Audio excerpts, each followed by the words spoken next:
What is housing? Well, it's a structure. It includes a wall, it's got a floor and a ceiling, and when providing someone housing, it requires a few additional amenities: functional electricity, hot running water, a functional toilet, air conditioning, at least one window that opens, free of leaks and free of pests. Okay, but why does this matter? Well, if you haven't seen my recent videos, I listed 3 rooms as available for rent in hopes to earn some extra cash and pay off my credit card. But I made a pretty big mistake, because I took my second tenant at her word, who seemed to be financially stable and just put together overall. But in reality, she moved in knowing she could not and would not pay me rent. And when I told her I was going to begin the eviction process, she made a series of insane and violent threats to try and get her way. In short, she's not leaving voluntarily, and evictions can take weeks at minimum. And in this tenant's own words, who we're calling Milo in this series, I now legally owe her housing until a judge orders a sheriff to force her out. So I asked my other tenant, the good one, to meet me in town to devise a plan. That way we can talk in secret, and originally we were just going to discuss how we're going to survive living with this walking nightmare until she's hopefully evicted. But I decided that we should just try a bit of an Uno reverse card. We have to become so irritating and make her life so miserable that she leaves voluntarily and early. So I'm thinking about all this and it finally clicks, and I ask Claire, you know what isn't included in your lease? Furniture, a microwave, a washing machine. And then Claire's like, oh, you're right. And she starts naming items that she provided to the house herself. Toilet paper, pots and pans. And then we switch again and I go back to naming items, particularly items that Milo loves to use. Because when she threatened to off herself in front of me, she was on her 6th cup of tea. She just loves using my tea kettle, but the tea kettle's not included in the lease. In fact, Milo cooks 3 times a day, every day, but she has no kitchenware of her own. Milo spends all of her money on groceries, but uses my pots, pans, and utensils. And this experience has been miserable so far, but Claire and I, in this moment, could not stop laughing as we kept naming items not included in the lease. It's almost 2 a.m. at this point, and we're still at cookout, and I'm like, all right, this is our plan. I ask Claire if she's up for helping me out, and she is getting excited. Milo's asleep and won't be waking up until around 7, so we have 5 hours. What are we going to do? We're going to empty the entire house. This was one of those times where I realized something that seems bad can quickly become good. I had spent over a month trying to rent out the master bed and bathroom, and so many people showed interest in it, but I couldn't get anyone to sign that final lease. And I think it's really nice. It's huge. It's got 2 separated sections. It's got a double sink and a private entrance and a nice bathtub and a standing shower. And it was in this moment that I realized I am so glad nobody rented the master.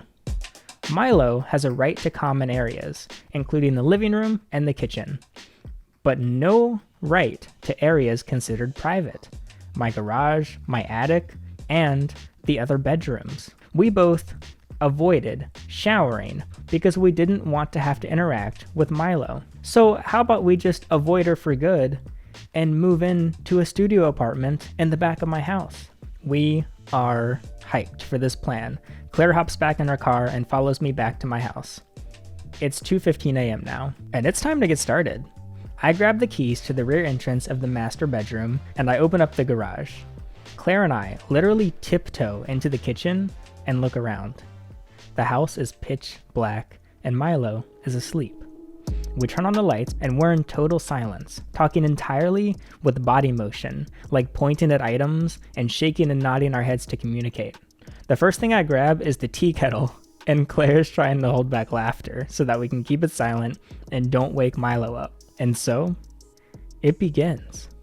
One by one, we pull every drawer out of the counter, carry them to the garage, and dump everything out onto the floor.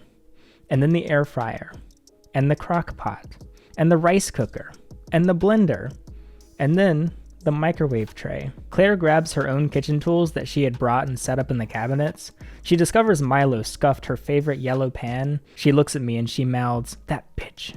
We're both so entertained, but we're just so angry and so tired. Something I didn't mention up until this point is Claire had actually just landed a brand new job. She was going from $9 an hour part-time to $18 an hour full-time. That's from under $1,000 a month to nearly $3,000, in addition to 2 other side jobs she was doing for even more cash. But Milo, in comparison, was unemployed, with nothing better to do. Milo was purposefully singing loudly in the common areas while we're trying to sleep, blasting music from her speaker, and banging on the walls. Now, a hilarious side note that makes this a little bit funny, still frustrating, but also funny, is Claire has a TV of her own set up in her own bedroom. Usually she has it on in the background as she drifts off to sleep, but ever since Milo started banging on the walls, Claire decided to listen to her favorite YouTuber as she dozes off, Markiplier. Particularly his old Five Nights at Freddy's series. Claire began playing compilations of Markiplier screaming at video games to combat the noise and in turn keep Milo awake as well. Claire's side jobs included DoorDashing and nannying, just in an effort to get her finances together, pay off her debts, and get me rent money on time, while I was delivering for Amazon every day, managing my Turo vehicle, and running this YouTube channel. Both of us were working 12 to 16 hours per day. We both had our heads down, 7 days a week, and Milo? Well, she was bitching and moaning all day while purposefully waking us up so we can't get rested for our work days. Every item we removed from this house, we got more excited and more angry.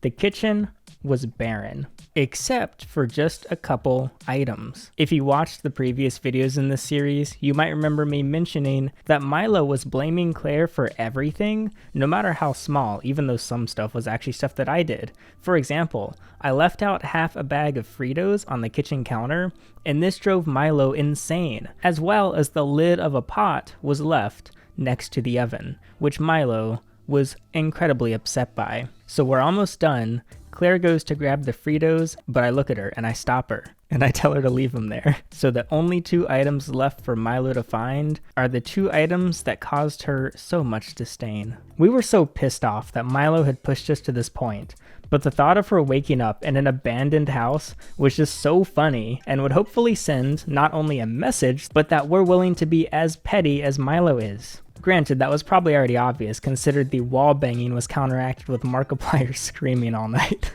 Now, this next bit felt like it was just kind of out of a movie, because Claire and I each grabbed one side of my TV, and to get it into the master, we have to go right by Milo's door every time. Every time we move something, we're passing Milo's door. So we're tiptoeing through the hallway with flashlights and a flat screen TV held between us when we hear a shuffle in the bedroom. Milo woke up, and we freeze. We're just staring at each other, like 8 feet from the queer. What are we even gonna do if she opens the door right now? We didn't really think about it. So we wait a second, and it's quiet. We keep tiptoeing and set the TV down. She went back to sleep. Next are the couches, and then we got the lamps and the side tables. And for some reason, Milo had this weird vendetta against dishwashers. Like one day, she walked in while I'm loading it, and she's like, "Oh, you use a dishwasher?" And I'm like, "Yeah, you don't?" And she's like, "No, I hand wash all my dishes." And I'm like, "Oh, okay. I mean, that's stupid and a huge waste of time." And she's like, "It's really not that bad." And I'm like, "Okay, but you can also just put in the dishwasher." Now, Claire and I had this unspoken rule where we would both try to maintain cleanliness in the house, especially the kitchen, and especially before bed. In other words, we were both reasonable people. But ironically, Milo would always take forever to wash the dishes because, well, she would do it by hand instead of using the dishwasher, so the sink was always full of dishes. And this night was no different. So I start carrying my dirty dishes that Milo hadn't cleaned out to the garage while Claire clears everything from the bathroom. For some reason, Milo didn't seem to have any, soap? She had a single bar of soap in there and nothing else. Apparently there were, no hair products and no other specialized body product. It was just a bar of soap. So by the time Claire removed all of the stuff that was hers, it was completely empty, aside from a toothbrush and some toothpaste. Now, I was texting the Discord server throughout all this, and my friend had the funniest idea, I think, of everything that we removed. He said, "So your tenant has a right to a shower with hot water, right? Well, I bet your lease doesn't say anything about a shower head." And at this point, I'm like crying in the hallway, trying to not burst into laughter. And Claire purchased the toilet paper the last go around, so she clears all the toilet paper out, including the roll that's already on the holder, as well as all of the towels. We were gonna remove the shower curtain as well, but decided to leave it to avoid water damage in the case that Milo does shower without a shower head or bath mats, and I didn't want my house getting ruined in the process. She lost toilet paper though. She gonna have a stinky ass. And so, after about 2.5 hours, everything is empty. And we now have a private apartment in the back of my house. And I gave Claire a copy of the rear door key. Now this key is not included in the lease, which means I can give it to Claire without giving one to Milo. And then Milo can't accuse me of locking her out or denying her a key, since she already has her own front door key to get to the rest of the home. I installed the new doorknob onto Claire's personal bedroom, so now it can be locked from the outside as well as the inside with an actual key for when Claire is not home. We close our cats in the master bedroom, and it's 5 a.m. at this point. Claire literally has work at her brand new job. We just hauled everything out of my house, and she goes to bed, and I go to Amazon to do an early shift. As I'm on the way out, I open my phone and glance at my notification bar, and I see something I didn't notice a couple hours ago. Milo cash apped me, and I'm like, oh no. I open it, and she sent me $1,000 literally right before she went to bed. This was while Claire and I were at cookout, and I start to panic a little bit, because this means I can no longer evict Claire for non-payment. I mean, she's technically still $75 short of the full amount owed, but she has 10 days legally to pay this, which means pretty much anyone can scrape together $75 in 10 days. So okay, generally, you would be happy when you receive rent being paid, but it's obvious at this point that the payment was far from my biggest concern. I mean, think about it this way.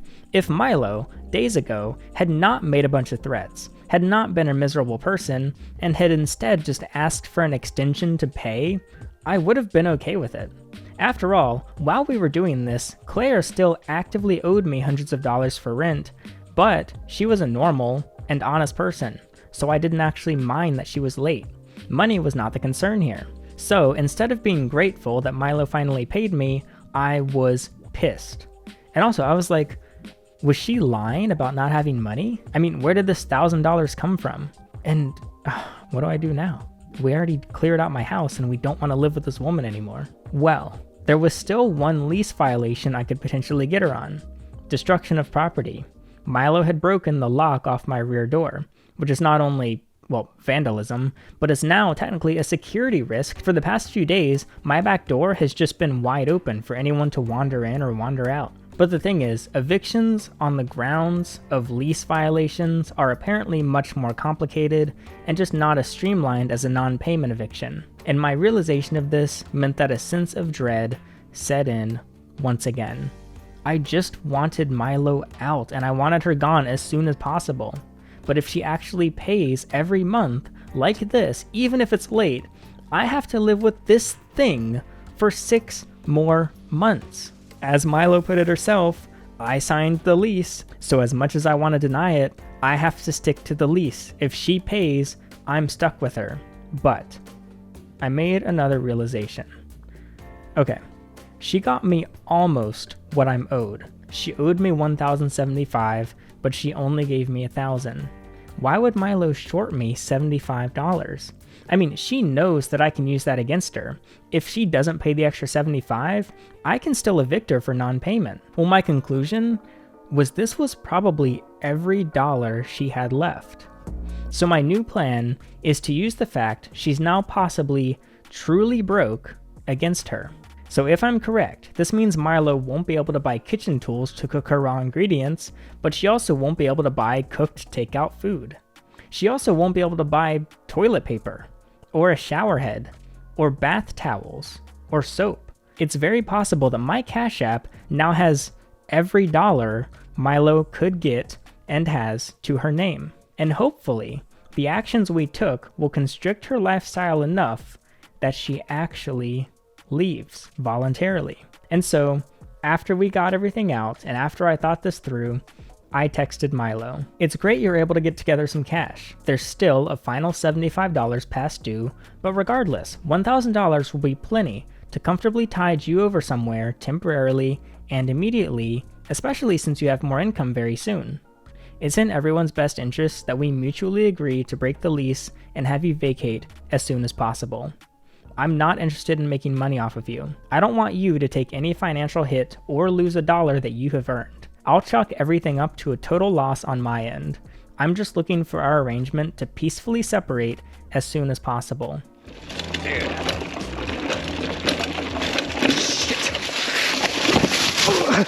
We should mutually agree to break the lease and you move out voluntarily. I'll refund the full amount, including what was paid from the 27th to the 31st, the full security deposit, and the remainder you sent me, without charging you for any utilities. That way, you're guaranteed $1,000 to put towards housing for the rest of this month until you've secured a new job and living situation. Just let me know the soonest date that works for you, and we'll do it in a way that's comfortable and fair. For example, we can have a locksmith and a deputy on site while you return the keys to me. Then I cash app you with $1,000 back once you're off the property. 2 hours later, Milo wakes up and sees my text. She immediately responds, Lamau, your fear is a reflection of your guilt. Claire going on a witch hunt is a reflection of being called out. I'm sorry you're uncomfortable because of what your intended plan was for my life and safety. That sucks for you. Deal with it, man. That's the consequences of your own actions. You're the only one making it hostile. To even bring up that you think I should leave with police present and you're going to immediately change the locks, and then I just trust you give me $1,000? Lamau. Really, dude? The only one acting like a cruel dickhead is you. I don't want to live with either you or Claire. You're a psychopath, and she's a petty child playing victim because her manipulative control strategies didn't work, and now you're a paranoid asshole because you and I both know what you were prepared to do. You got your rent. You were all about legal. The conversation was completely civil. Nice try. Don't put your shame on me. You really should be ashamed. Milo frequently said how young and immature we were. She also put both of us down for making just $18 an hour at Claire's new job and my Amazon Flex job. Milo had told us that she values her time what it's truly worth, $80 an hour. Milo would remind us how she's much older than us and much more intelligent, which was kind of odd considering Milo is 27, Claire is now 25 at this point, and I'm 24, so we're pretty similar in age. Meanwhile, Claire and I were paying our bills with our $18 an hour, and Milo was mooching off both of us rent-free. But, that's aside the point. So I wasn't home at this point, but Claire was, and she texted me that Milo just left her bedroom. Milo has now discovered the empty house, and Claire can hear Milo wandering around. So I don't respond to Milo, but she texts again. If you want to just keep escalating, that's up to you. It looks like Claire is moving out from what I can see, and I don't know, man. I don't care.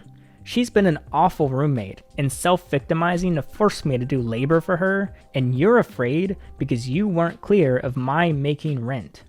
And now I'm in the kitchen seeing that she's taken her couches and caused damage to your house that I'm sure you're both wanting to blame me for. I took photos last night of exactly how I left things. I know children like Claire, and that's exactly the tantrum and how they roll.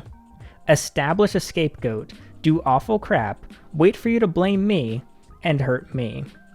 So if the game Claire is playing is to play victim, cry wolf, take all her furniture, and keep escalating, that's her being mentally ill, and she needs a therapist. She's been leaving prominent vaginal products around for me to find. She isn't well. Yeah, so it turns out Milo thought everything in the house belonged to Claire. And I'm not sure why, but she took also now that I'm reading this script, Milo was at my house before Claire ever moved in. Milo toured earlier and she saw all the stuff was in the house. That's weird. Okay, back to script. I'm not sure why, but she took the missing items to mean that Claire was moving out, and now I would be stuck alone with Milo. And this actually was my fear. Claire breaking her lease and Milo staying here, living rent-free. Then I would be down another $650 and living by myself with a broke LGBT icon. But I am so grateful that Claire could see I was trying as hard as I possibly could to rectify the situation, and so Claire was going to stick it out with me and not break her lease. And then Milo sent me this picture. I started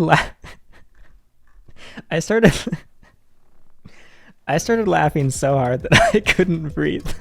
I don't say anything. I just watch her type and continue to send messages. Seriously?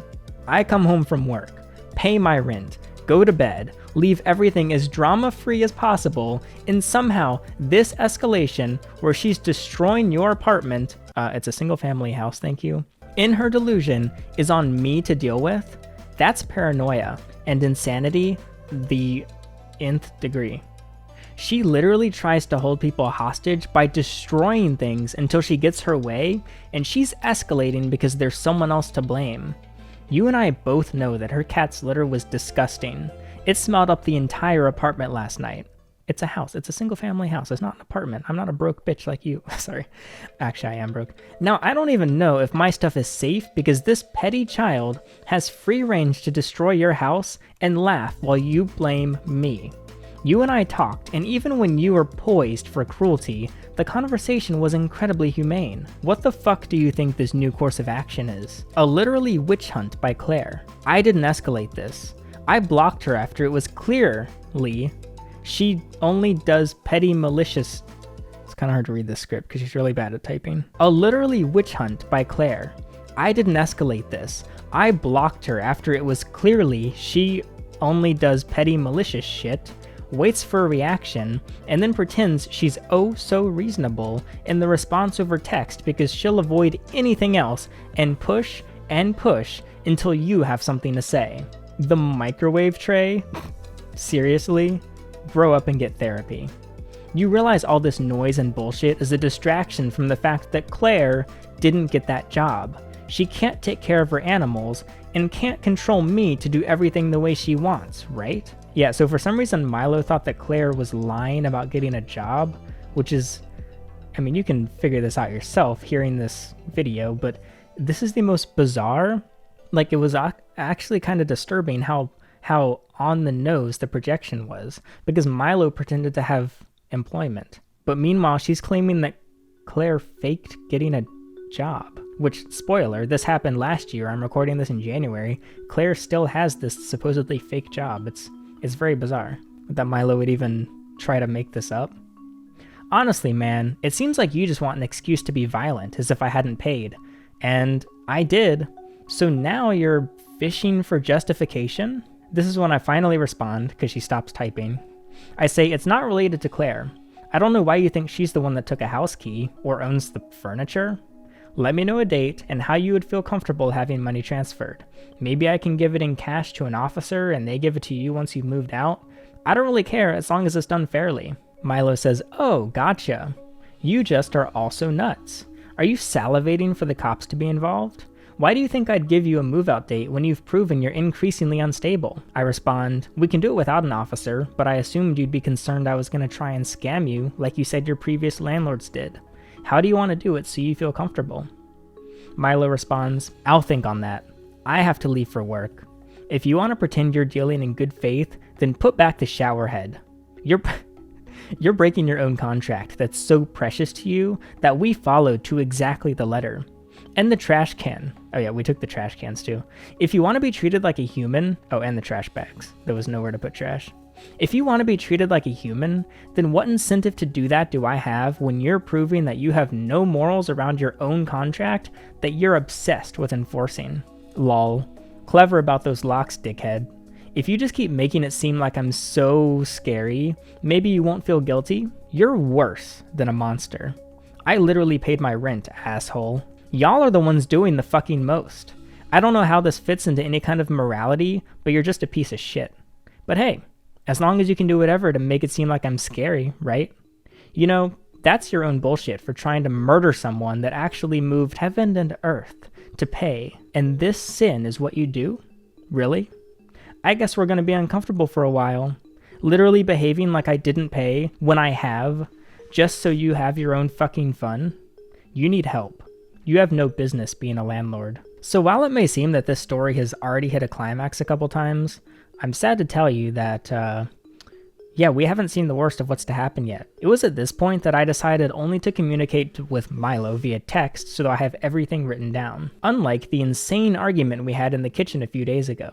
I also decided to whip out my car camping setup to do a little urban adventuring during this week. I love car camping, and I actually do it locally as well. Sometimes, if I'm working across town and just don't feel like driving home, or other times, I sleep in the Amazon warehouse parking lot just so I can get the best shift. Other times, I'm just working on tweaking my car camping setup so I can test it out and better equip it for when I do travel longer distance. And by the way, this is a series that I hope to explore in the future if you're curious. This is a bit of a tangent, but basically, I realized this was the perfect scenario to give my new and improved car camping setup that I had been working on a little test, and as a way to avoid more confrontation with Milo. Now, I do kind of hate to admit this, but my chill demeanor that people kind of like know me for was being broken down. I had pretty much hit my limit, and I could feel myself filling with, rage around the clock at this point. I didn't want to do anything stupid, so I decided that I should remove myself from the house so I don't escalate. As for Claire, I offered to either rent her an Airbnb, find her a hotel, or just drop all the money she owes me and she can stay at my house for free until Milo leaves. And Claire opted to stay at my house. But just sadly, this genuinely sucked. Milo was becoming so angry and so aggressive that Claire no longer felt safe being alone around her. In fact, Claire called me. She said she just got up for work and she needs to get ready, but Milo was awake and making a lot of noise in the house. She asked if I could come be present while she uses the bathroom. Claire was worried about having to defend herself since Milo had seemed to go off the deep end at this point. I literally had to escort the hardworking, the respectful, and the honest tenant that I found to the bathroom so she could get ready for work after 3 hours of sleep. I made sure she got out of the house safely, but for me personally, this moment made me angrier than anything else. This is on November 5th. I did an Amazon shift, worked remotely from my laptop, and then I went to my friend's house for the night. It was election day, so we decided to watch it together. Now, Milo noticed I had been gone, and for some reason she assumed that I had went to stay at my parents' house for the night. She says, "Lol, this is pretty pathetic actually. Staying with mommy and daddy? Oh no, a contract you executed was followed. With a roommate that did their dishes, and took out the trash, and fed your chickens, and tried to have an adult relationship with their fellow roommate who are fucked up children." This is how she actually talks, by the way. Also, I locked the chicken coop with a padlock before I left the house so that she couldn't poison my chickens. But also, so yes, I was not at my parents' house, but something that did hit me when she said this wasn't anger. It was the first time that I actually felt bad for Milo. Something about this text just kind of hit me because Milo had told me about how everyone in her life is horrible. She has no family. She has no friends. Her exes were awful. She said her family is evil. Basically, it was like the entire Matrix is out to get her. Now, was her family evil? Probably not, but that doesn't change how Milo feels about it. It was the fact she jumped to the conclusion of, in her own words, quote, staying with mommy and daddy, that made me realize, well, yeah, actually, if I need to, I can call my parents and they would let me stay with them. They would give me a couch or a futon to sleep on. In fact, I visited them multiple times this week just so I could work remotely from their kitchen, chat with them, tell them what's going on, and so I don't have to deal with Milo. And yeah, if I needed to, they would have let me sleep there that night. But Milo had nobody. And not just that, but she had just met 2 new people for the first time, Claire and myself. And within 9 days, this was day 9 of living with Milo, she had ruined 2 more relationships. Everyone I told about Milo said that she sounds horrible. And while I agree, my sympathy actually started growing for her. Milo said Claire broke the door. Milo said Claire abuses her cats. Milo said Claire is a bad roommate. And Milo said that Claire is mentally unwell. Milo is doomed. Milo has no future. And Milo will never make a true connection.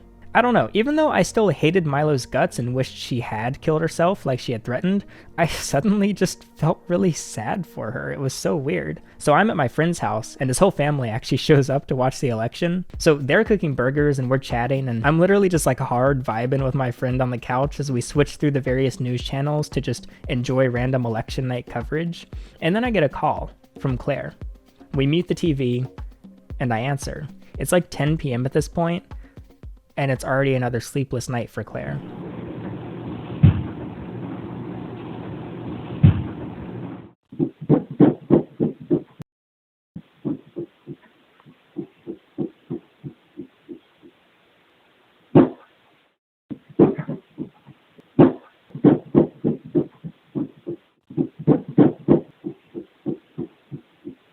So Claire asks me if I think it's okay to call the police, and I say to go for it. Claire hangs up, and about 5 minutes later, I get a notification on my doorbell.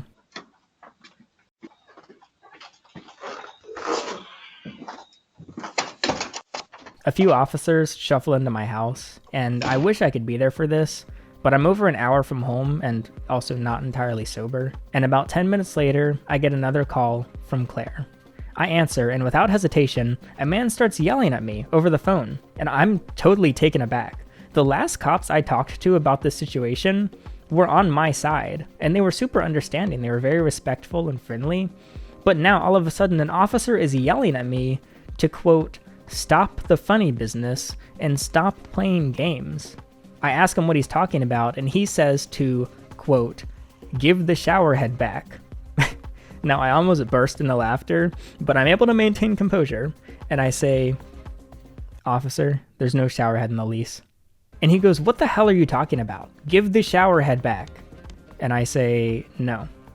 And he goes, what do you mean no? And I say, it's not in the lease. I follow it up by telling him that this is a civil issue, and you have no grounds of authority in this situation. The officer does not appreciate this response. And the absurdity of this whole situation was insane to me. I'm on a couch on the other side of the city, watching a presidential election, drinking a beer with my friend's dad, while a police officer is yelling at me on the phone to give the damn shower head back or else I'm gonna get in big trouble. And then the officer goes, I know what you did with the electricity, and that's criminal. And I'm like, what? What are you talking about? And he goes, you shut off electricity to the house. And I'm like, what? No, I didn't.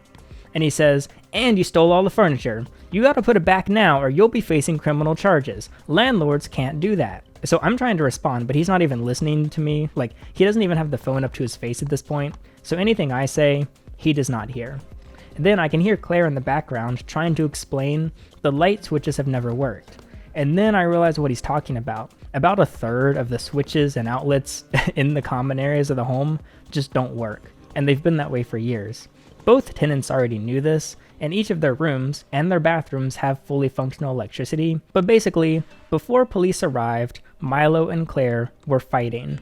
But the moment the cops knocked on the door, Milo switched personas once again and went into the calm, sweet, and ignorant version of herself. While Claire, who understandably is still emotionally distraught from this fight and can't quite pull her composure together because she's freaking out. So they open the door for the officers, who split up and enter each tenant's bedroom. They each give their own side to an officer, and Claire, who's still mid-panic, is trying to explain what happened through tears, but Milo is completely calm. Milo doesn't know what's going on. Milo is concerned for Claire and has been worried about her the entire week she's been living here. And it appears to police as though Milo was completely innocent. Milo says that Claire freaked out on her and she's been trying to calm her down, but she just didn't know what to do and she was scared. Now Claire hears this falsified story and understandably, I think, gets angrier and gets louder. But from the perspective of a police officer who just walked in the door, Claire is the instigator. Claire is the problem. Milo successfully lied to the police officers not only about their dispute, but she convinced them that she doesn't know who destroyed the lock on the back door. She says she's just an upstanding citizen, paying rent and minding her own business, only for the evil landlord to change his mind and suddenly wants her out, probably due to some deep-rooted transphobia, and he's retaliated once again by shutting off the electricity. Now it's obvious that I'm not going to get anything productive done over the phone as cops are yelling at me, my good tenant is sobbing, and my bad tenant has engineered the entire situation. And he once again tells me to quit playing around and get my shit together. And before I can say anything else, the cop hangs up on me. Hey, close the door.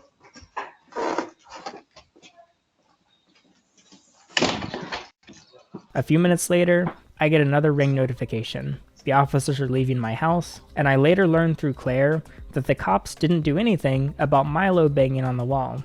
They said they inspected the room and found no damage, but to call again if this supposed banging happens again. The only issue being that, well, Milo just stops banging whenever police arrive. So Claire tells me that if I allow it, she's just gonna move into the master bedroom until Milo is gone. I tell her that's a good idea, and from this point forward, Claire stops utilizing the entire home. Milo now has an empty house all to herself, while Claire sleeps on the couch in my barricaded master bedroom, where she gets to enjoy the bathtub, the standing shower, and the TV set up on the floor with her cats. I grab one more drink and spend the night at my friend's house after the election.